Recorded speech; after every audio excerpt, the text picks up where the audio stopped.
پشتی راگاندنا قوناغا یکما چاکسازیان جبال حکومت هەرێما کوردستانê به wiha birêra qonاغا dewama van çaksaziyên bêragandin ku ev duem cudatir û terkîz bêtir li ser wergirtina qer û hewên wergirtina baca ye. Di gava yekem de hikûmeta herêmê herweke peyvdarê wê dibêje bi kêmkirina mûçe û dermaleyên pilên taybet bi zava kêmkirina xerciyên xwe dide.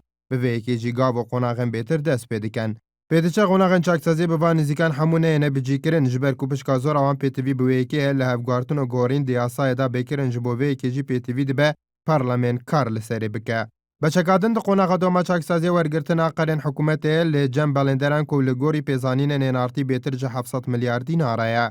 ئەوەی کە لە ڕۆژانی ڕابردوو ئەوە بەشێکە زیاتر هەنگاوی یەکەمە و زیاتر بۆ مەبەستی کەمکردنەوەی خەرجی و زیادکردنی داهاتی حکوومەتە.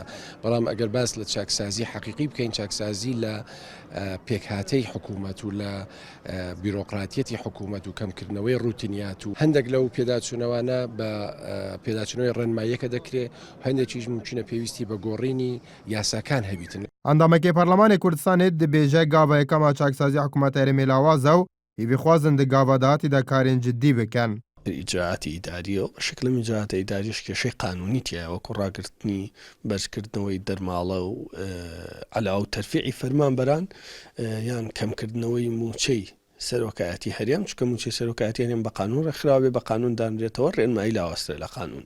بەشی دووەمی ئێمە پشتیوانی هەرهەنگاوێکی چاکسازی یەکەین بە مەرجێک چاکسازی ڕیشەیی بێ نەکشقلی.